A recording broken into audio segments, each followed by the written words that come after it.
प्राचीन काल की बात है। एक गांव में एक साहूकार रहता था। साहूकार बहुत धनी था, लेकिन उसकी कोई संतान नहीं थी। साहूकार अपने वंश को लेकर हमेशा चिंतित रहता था। साहूकार भगवान शिव को प्रसन्न करने के लिए सोमवार का व्रत रखता था और व्रत के दौरान भगवान शिव पार्वती की पूजा करता और शाम को शिवलिंग पर दीपक जलाता था। साहूकार की पूजा अर्चना को देखकर एक दिन माता पार्वती ने भगवान शिव से कहा, हे प्रभु, ये साहूकार आपका परम भक्त है। प्रति सोमवार को विधि विधान से आपकी पूजा करता है। मुझे लगता है कि आपको उसकी मनोकामना पूर्ण करनी चाहिए। शिवजी ने पार्वती जी की बात को सुनकर कहा, हे गौरी, ये संसार एक कर्म क्षेत्र है।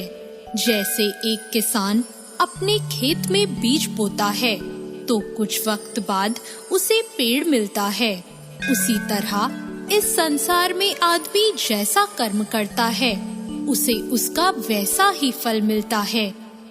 भगवान शिव बोले कि इसके कर्मों में संतान सुख नहीं है, लेकिन माता पार्वती ने भोले भंडारी से दोबारा आग्रह किया और कहा, हे नाथ, फिर भी आप इसकी मनोकामना पूर्ण कर दीजिए। यह आपका परम भक्त है। अगर आपने अपने भक्तों की इच्छा को पूर्ण नहीं किया तो वो आपकी पूजा आराधना क्यों करेंगे? माता पार्वती के इतना आग्रह करने पर भगवान शिव ने कहा, यह साहूकार बहुत धनवान है और इसके कोई पुत्र नहीं है, इसलिए ये सदैव चिंतित रहता है। लेकिन इसके भाग्य में संतान योग भी नहीं है। लेकिन तुम्हारे आग्रह करने पर मैं इसे पुत्र प्राप्ति का वरदान दे देता हूँ। लेकिन इसका जो पुत्र होगा वो केवल 12 सालों तक ही जीवित रहेगा। फिर एक रात्रि शिवजी ने साहूकार को स्वप्न में दर्शन दिए और कहा कि उसको जल्द ही पुत्र रत्न की प्राप्ति होगी, लेकिन उसका पुत्र दीर्घ आयु नहीं रहेगा, बल्कि केवल 12 वर्ष तक ही जीवित रह पाएगा। यह बात सुनकर साहूकार ना तो प्रसन्न हुआ और ना ज्यादा दुखी हुआ। साहूकार ने इस बात को सुनकर भी पूजा अर्चना जारी रखी और कुछ दिनों बाद साहूकार की पत्नी गर्भवती हो गई और उसने एक सुंदर बालक को जन्म दिया। बालक के जन्म से घर पर हर्षो उल्लास का माहौल था, लेकिन साहूकार खुश नहीं था, क्योंकि उसको पता था कि उसके बालक का यह जीवन केवल 12 वर्ष तक का ही है और उसने किसी को भी यह बात नहीं बताई थी।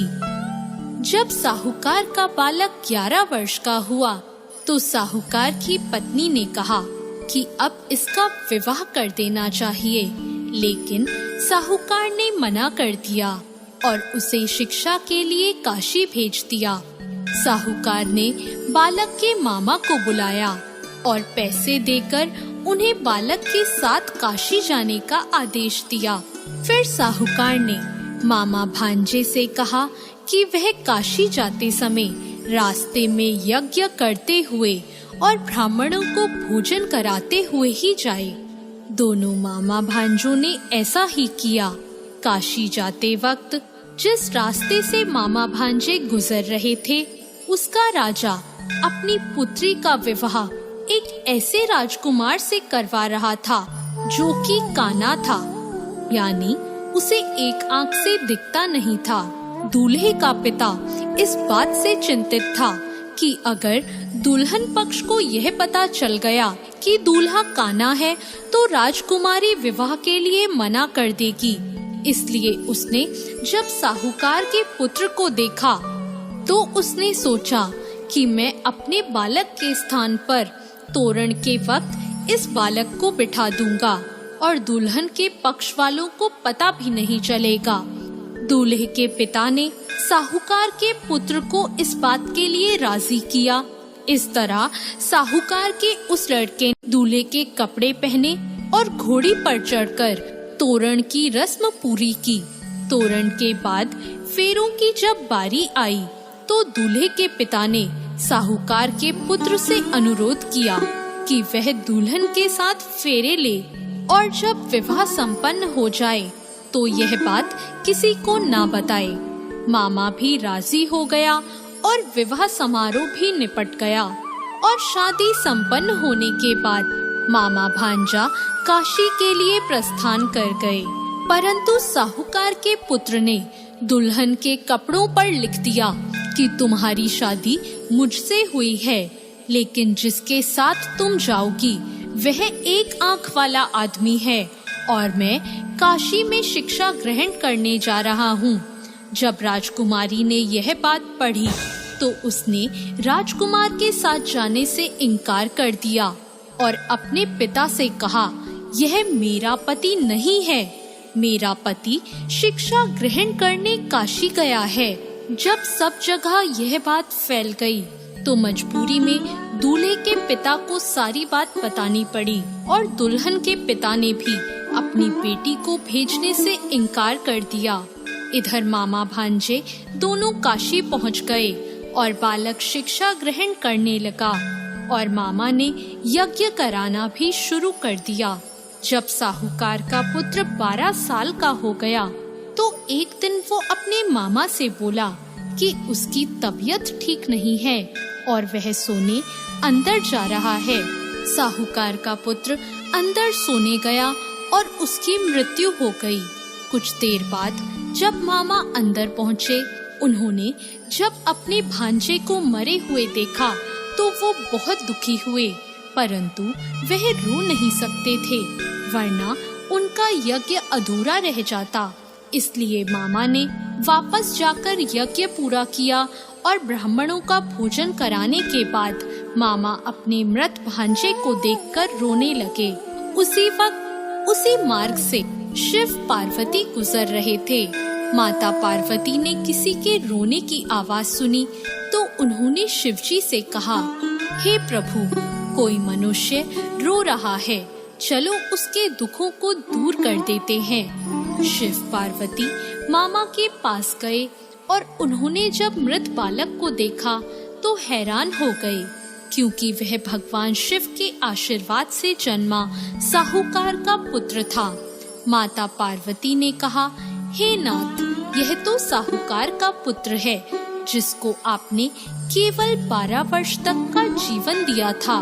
पार्वती जी ने मृत बालक को देखा तो उन्हें दया आ गई और उन्होंने शिवजी से कहा, प्रभु, आप इस बालक को जीवन दान दे दीजिए, वरना इसके माता पिता जीते जी मर जाएंगे। माता पार्वती के आग्रह करने पर शिवजी ने उनकी बात मान ली और उसे जीवन दान दे दिया। साहूकार का पुत्र जीवित हो गया और मामा भांजे अपने घर की ओर प्रस्थान के लिए चल दिए। रास्ते में साहूकार का पुत्र उसी शहर से गुजरा जहां उसका विवाह हुआ था। दुल्हन के पिता ने बालक को पहचान लिया और मामा भांजों को लेकर अपने महल आ गए। दुल्हन के पिता ने एक समारोह किया और अपनी पुत्री को साहूकार के साथ भेज दिया। जब साहूकार का बालक अपने घर पहुंचा तो उसके माता पिता छत पर बैठे थे और सोच रहे थे कि अगर उनका पुत्र सही सलामत वापस नहीं लौटा तो वे दोनों भी इसी छत से कूदकर अपनी जान दे देंगे। पर उसी समय उसके मामा वहां आ गए और उन्होंने बताया कि उनका पुत्र जीवित है और विवाह करके वापस लौटा है। साहूकार ने अपने बालक को जीवित देखा तो खुशी से उसका स्वागत किया और साहूकार का पूरा परिवार खुशी खुशी अपना जीवन बिताने लगा।